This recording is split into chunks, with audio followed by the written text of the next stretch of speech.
Oi, tudo bom? Hoje o Sobre Política aborda os desafios da população em situação de rua. Em São José dos Campos, o tema mobiliza diferentes setores, com atenção voltada à compreensão do perfil dessas pessoas e das condições em que vivem. Dados e relatos apontam múltiplas causas para o aumento desses números: desemprego, transtornos mentais, conflitos familiares e déficit habitacional compõem parte desse cenário urbano. As políticas públicas têm papel fundamental no acolhimento, atendimento emergencial e reintegração. Vamos destacar a atuação de equipes sociais e os protocolos da abordagem na cidade. No estúdio, a gente recebe uma professora universitária que vai contribuir para a análise técnica sobre os instrumentos de proteção social e o papel do Estado na promoção de estratégias de inclusão. E ainda as iniciativas e os desafios enfrentados no dia a dia da assistência. Fique com a gente, o Sobre Política está começando.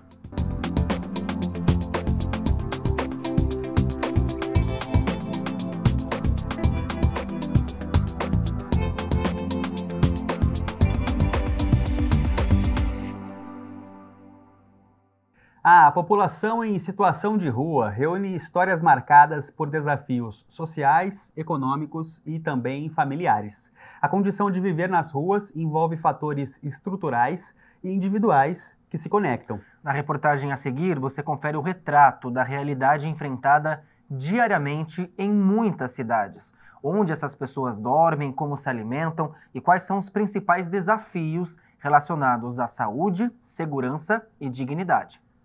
Uma realidade dura e que muitas vezes passa despercebida. Viver nas ruas é a situação de milhares de brasileiros. E são diversos os motivos que podem levar a essa condição: desemprego, vícios e quebras de vínculos familiares.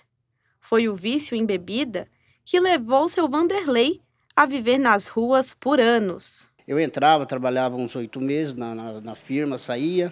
Por causa de quê? Por causa da bebida, né? Eu ficava à noite, chegava mais ou menos umas 11 horas, né? Para guardar o caminhão. 11 horas eu ia para o boteco. Aí eu ficava bebendo até madrugada. Aí do outro dia eu não conseguia trabalhar, né? Então a vida foi meio difícil, né? Aí cheguei a morar na rua mesmo, né? Porque a família abandona, né? Irmão, primo, parente, assim, é meio complicado. Seu Vanderlei já está há 2 anos sem beber. E foi graças ao acolhimento da Pastoral do Povo de Rua, da paróquia São Bento, no Morumbi, que ele deixou as ruas. Hoje, ajuda outras pessoas a sair dessa situação. Então, a pastoral é muito boa, né, para moradores de rua, né, pessoa que precisa, né. E eu estou aí, né, ajudando agora, graças a Deus, estou bem, né. E assim vou levando. O número de pessoas em situação de rua no Brasil aumentou 25%. Em dezembro de 2023, haviam 261 pessoas nessa realidade. No fim do ano passado, esse número chegou a 327 mil. A informação é do Observatório Brasileiro de Políticas Públicas com a população em situação de rua da UFMG. Então, as pessoas em situação de rua são pessoas que, por alguns motivos, né, ao longo da vida, perderam seus vínculos familiares. Seja por questões de saúde, pode ser saúde mental agravada, alcoolismo, rompimentos de vínculos de várias formas, né, desemprego, conflitos familiares. Então, essas pessoas, elas perdem a sua condição de moradia, de família, e vão passar a viver nas ruas. Seu Gerson vive nas ruas há quase 5 anos. Situação motivada pelo alcoolismo. O pouco que tem vem da ajuda da Pastoral dos Moradores de Rua da Paróquia Espírito Santo. O acolhimento dos voluntários é o que faz a diferença na rotina cheia de desafios. Do que a gente vive, eu falo em nome dos irmãos que estão em situação também igual a minha. Saber que tem pessoas que têm coração e luz para vir aqui com a gente. A Pastoral dos Moradores de Rua se reúne todas as quartas-feiras para preparar cerca de 50 marmitas temperadas com muito amor. O alimento é entregue à população em situação de rua de 3 regiões de São José: Bosque, Parque Industrial e Vila Letônia. A gente tem uma equipe da cozinha, né, que é o pessoal que ajuda a gente a preparar os alimentos. A gente prepara arroz, feijão, macarrão, polenta, né, e uma carne com legumes.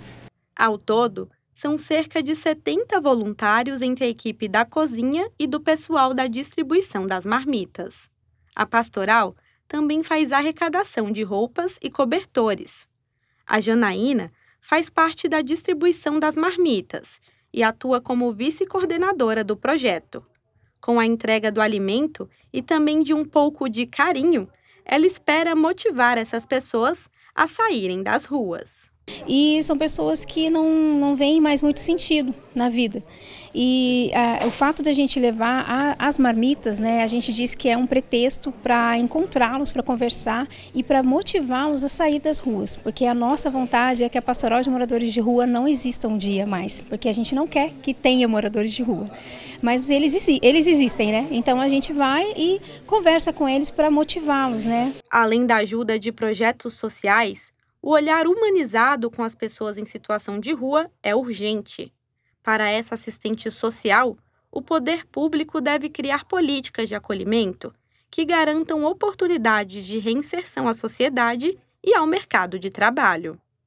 A gente precisa de um atendimento humanizado e dentro da política pública de atendimento a essas pessoas, a gente tem no SUAS, né, que é o Serviço Único da Assistência Social, é previsto o serviço especializado para acolhimento das pessoas em situação de rua.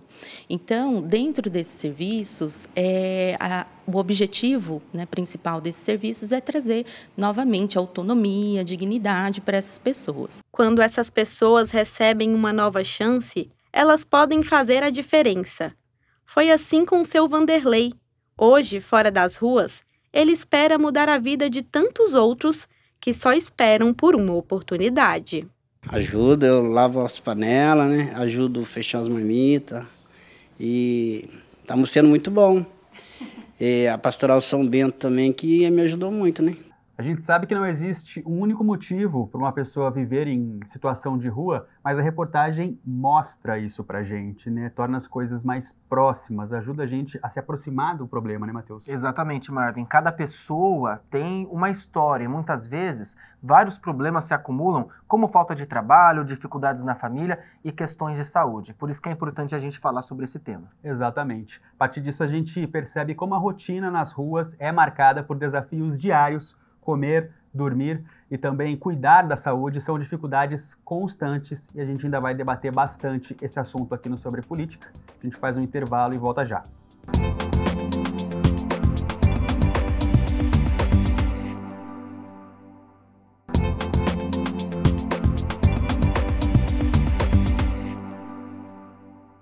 Estamos de volta com o Sobre Política. Olha só, a oferta de políticas públicas voltadas à população em situação de rua envolve diferentes frentes: assistência social, saúde, habitação e trabalho, né, Matheus? A coordenação entre essas áreas é um dos principais desafios enfrentados por municípios em todo o país. Pois é, e a escassez de recursos, a rotatividade nas equipes e as barreiras para a reinserção social tornam esse processo ainda mais complexo.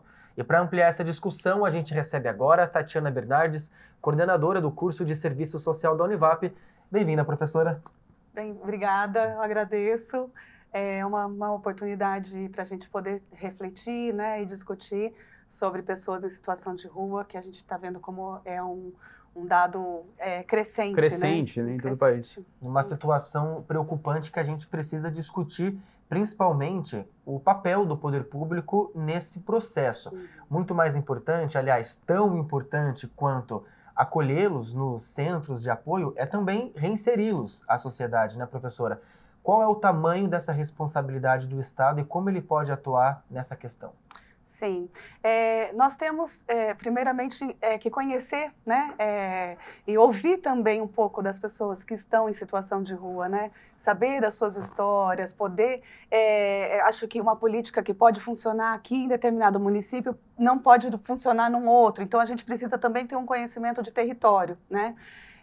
e possibilitar que essa pessoa tenha algum tipo de autonomia, né, de escolha, de atendimento, uma política pública que englobe a questão de saúde mental, né? Eu acho que o principal foco hoje seria oferecer para essa pessoa a possibilidade de um atendimento para depois reinseri-la, né, na sociedade. Eu acho que a gente precisa primeiro proporcionar essa possibilidade de atendimento de saúde mental, que engloba todas as outras questões anteriores às ruas ou também ao período em que ela permanece nas ruas.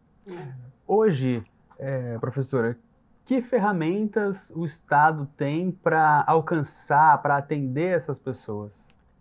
Hoje a gente tem assim, números, né, que nos trazem aí, possibilidades e uma margem, né, de saber quantas pessoas estão em situação de rua. E nem sempre isso é alcançável, né? Então nós temos o SUAS, né, que é o Sistema Único de Assistência Social, que a gente faz o cadastro único, então a gente tem uma possibilidade de entendimento, né, dessa população, de perfil, de gênero, de faixa etária. E o que mais assim, a gente identifica, né? Então, segundo os dados do próprio IPEA, em 2023, 39% de pessoas em situação de rua foram para as ruas devido ao desemprego. Olha só. Então, isso para a gente é um dado importante, né? Então, quando existe toda uma questão de estigmatização, de preconceito, mas a gente entende que 39% dessas pessoas que estão nas ruas estão devido ao desemprego. Então, assim, uma questão completamente econômica, né? Que vai mostrar uma questão mais estrutural mesmo financeiramente. E aí, os outros 38% por questões de conflitos familiares. E esses conflitos familiares não ficam claros para a gente, né? Então, aí você, enquanto assistente social, você entender, você ter acesso a essa população, você fazer um atendimento, você ouvir, você vai entender se é um processo de violência que essa pessoa vivenciou, se é um adolescente que viveu outras, né, uma menina que viveu situações de abuso em casa. Então, são várias as nuances, né, que faz uma pessoa chegar até o ponto de viver nas ruas. Né? Até porque entender, né, o que levou essa pessoa a essa situação é importante no processo, né, de inserir ela de volta em outros meios, mas também de contribuir de alguma forma para que ela não volte para essa mesma situação, né, entender o que levou ela para lá. Exatamente, a gente não pode ter uma política imediatista, né? A gente não tem como... Quase paliativa, talvez? Paliativa. A gente tem algumas medidas, né? Como a política de redução de danos para quem faz uso de substâncias químicas. Então, entender que estar na rua, né, como é estar lúcido e são na rua, né, sem vínculos, vivendo medo, tendo rompimentos familiares, enfim, passando frio, né, tem uma frase que recentemente eu ouvi, que de dia eles passam, o sol queima e de noite o frio corta, né? É triste realidade, né? Bem pesada essa frase.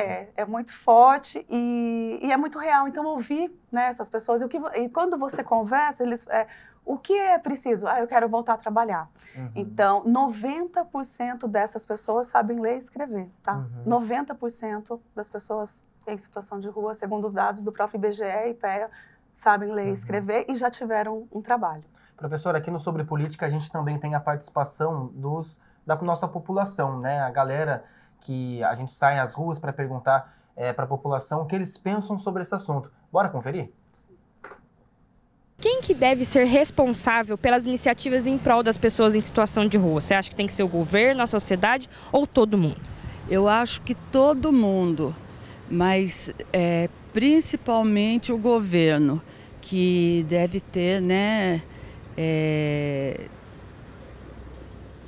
a política, né, de acolhimento, de direcionamento dessas pessoas.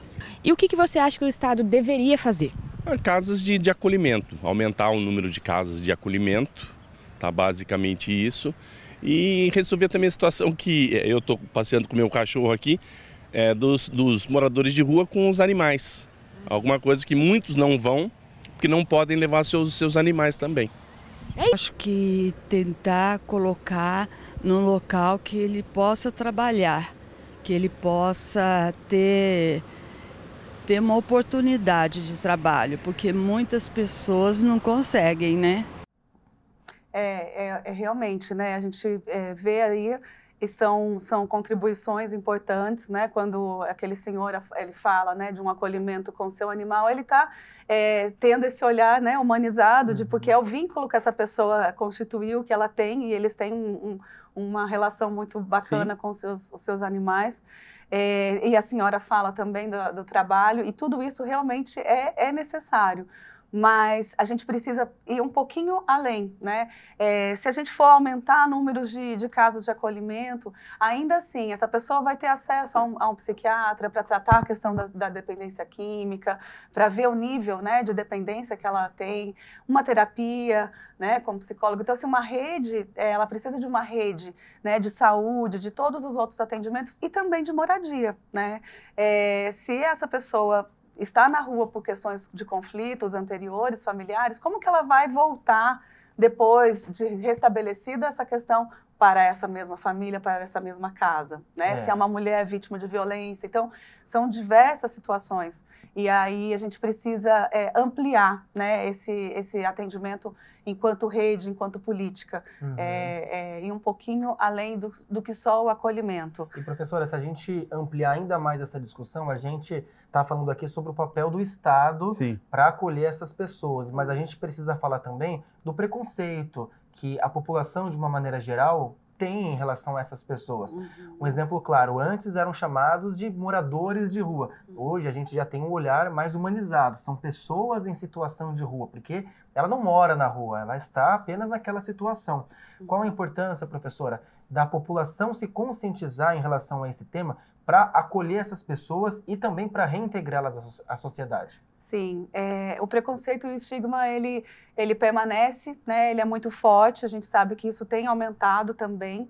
E aí você tem um trabalho que para nós, por exemplo, pode parecer insignificante, mas isso é muito importante. Então, quando eu vou falar uma pessoa em situação de rua, eu estou primeiramente colocando ela como uma pessoa.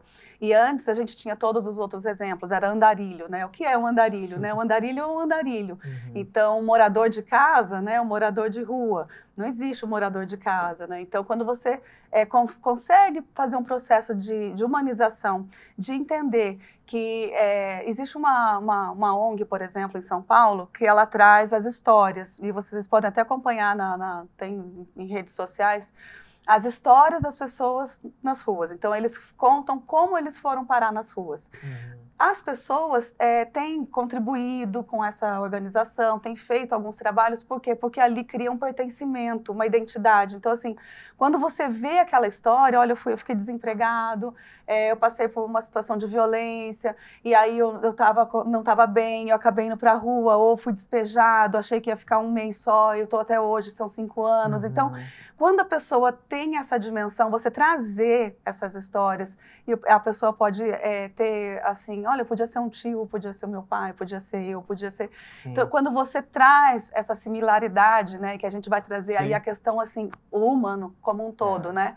Aí a gente consegue, talvez, mudar um pouquinho a mentalidade e de entender que essas pessoas têm história, que essas pessoas tinham trabalho, que essas pessoas estudaram, que essas pessoas são carregadas de história, de vida e também de rompimentos e de sofrimento e de lutas. Então, quando você consegue trazer esse olhar, talvez você consiga desmistificar algumas coisas, mas é preciso de um trabalho também muito forte de cunho pedagógico, né? Então, eu costumo dizer que toda a ação, toda nova legislação, ela precisa ser acompanhada de uma forma, com uma campanha também de conscientização. Para chegar até as pessoas. Para chegar, para tocar e para sensibilizar também, para não vir só de cima, mas para vir como um todo, né? Como uma mentalidade, uma educação mesmo. Com certeza, Tatiana Bernardes, docente da Univap, coordenadora do curso de Serviço Social. Obrigado pela sua participação, seja sempre bem-vinda, viu? Eu que agradeço, uma oportunidade para a gente debater, refletir e fico à disposição. Perfeito, obrigado. E esse debate continua, Marvin, no próximo bloco a gente continua falando sobre toda essa discussão e a importância de acolher essas pessoas. Exatamente. O Sobre Política faz mais um intervalo, daqui a pouco a gente volta.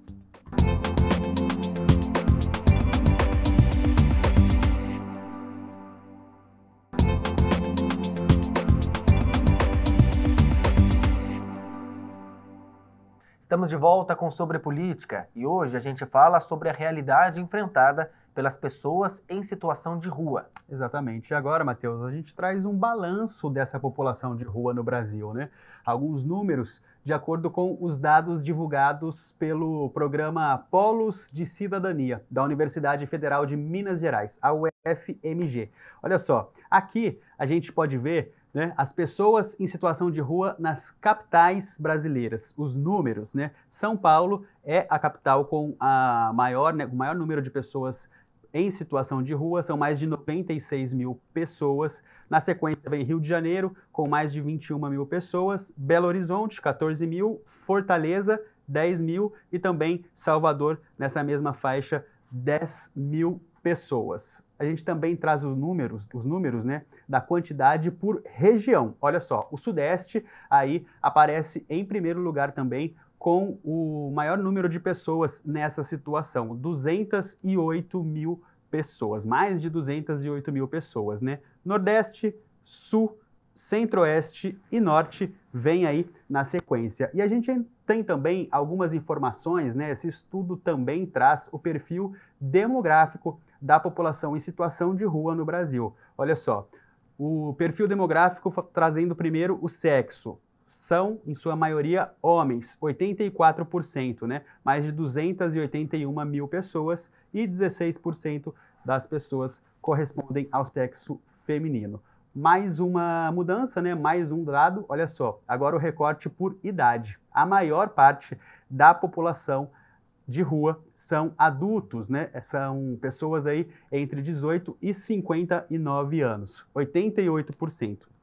Na sequência aparecem os idosos, 9%, e por último, um dado 3%, né, crianças e adolescentes, mas também um dado muito relevante. É interessante a gente entender quem são essas pessoas, né, que vivem hoje em situação de rua, né, Matheus? Isso traz uma proximidade com a realidade vivida por essas pessoas e ajuda a entender o que levou essas pessoas a essas condições atuais, né? Entender esses dados demográficos que você trouxe, Marvin, é fundamental para desenvolver as políticas públicas voltadas para essa população em situação de rua. E é aí que entra, novamente, a atuação do poder público e também dos agentes que trabalham nessa frente. Essas iniciativas não são apenas a curto prazo, mas também são desenvolvidas a longo prazo. E é justamente isso que a gente confere na reportagem a seguir, a atuação dessas iniciativas e das pessoas envolvidas nesses programas.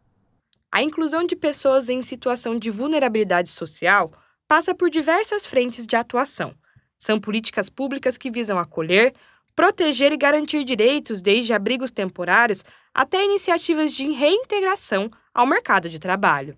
A Política Nacional de Assistência Social, ela está pautada no SUAS, né, que é o Sistema Único de Assistência Social, que é um modelo copiado do SUS. Então, ele está dividido em níveis de proteção. Então, nós temos a proteção básica, que seria para prevenção, né? A proteção no sentido da prevenção mesmo, e a proteção especial de média e de alta complexidade. No estado de São Paulo, a política de assistência social é estruturada em níveis de proteção básica, média e alta complexidade. Esse trabalho inclui ações voltadas para famílias vulneráveis que vão desde o acolhimento de crianças e mulheres em situação de risco até o acolhimento de pessoas em situação de rua. Então, a gente tem o auxílio aluguel para as mulheres vítimas de violência, né?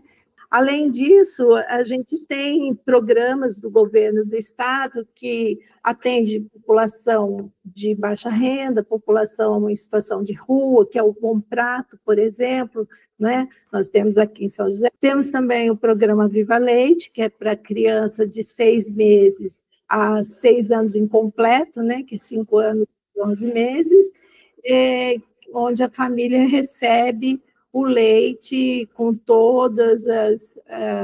para suprir realmente aquela faixa nutricional que ela precisa ali, né? O governo do estado também atua de forma integrada com as prefeituras.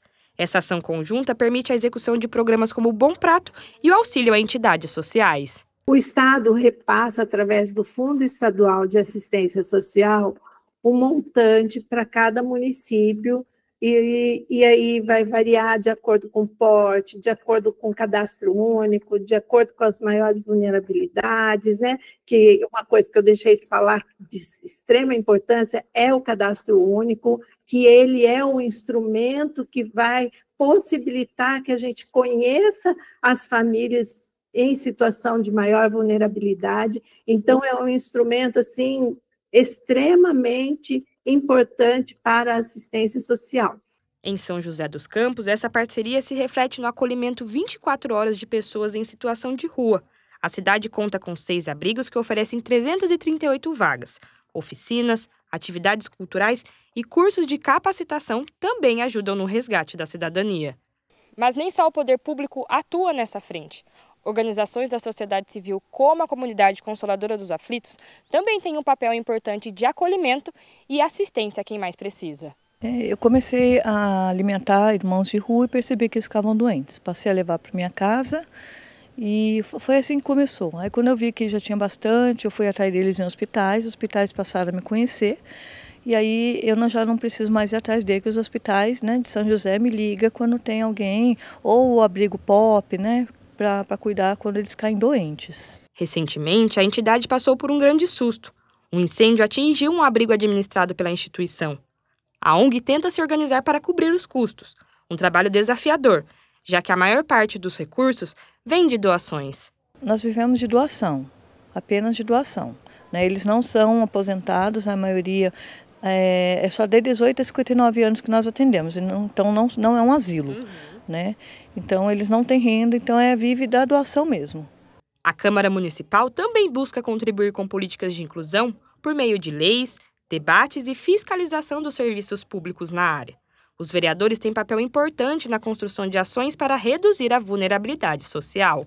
A Câmara possui, né, um atendimento através do CAC, né, o Centro de Apoio ao Cidadão, fornecendo alguns serviços, né, como foto, currículo, elaboração de currículo, atestado de antecedentes criminais. Então, que auxilie um pouco aí esse pessoal que não tem o custo para que eles possam ter esse atendimento.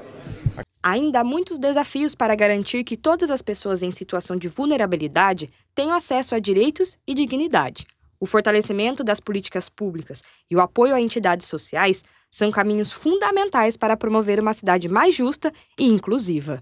Pois é, Matheus, a gente percebeu no programa de hoje, né, como é amplo o atendimento, o acolhimento, todas as ferramentas necessárias para o acolhimento dessa população de rua, né? Dessas pessoas que vivem hoje em situação de rua, né? E como as histórias são múltiplas, cada pessoa tem a sua história individual, o seu motivo para estar em situação de rua. E a gente precisa deixar o preconceito para trás. Tudo isso fortalece a atuação do poder público. A responsabilidade não é apenas do poder público, a gente também tem parcela dessa responsabilidade, deixando esses estigmas para trás. E foi justamente essa reflexão que a gente quer deixar no programa de hoje. Na semana que vem a gente continua falando sobre mais um tema importante para a nossa sociedade aqui na TV Câmara São José dos Campos, Marvin. Exatamente. Mas para quem quiser rever esse programa ou outros, né, pode nos acompanhar lá pelo nosso canal no YouTube, que é o youtube.com/tvcâmara-sjc. Lá tem toda a nossa programação. Fique com a gente. Tchau, tchau.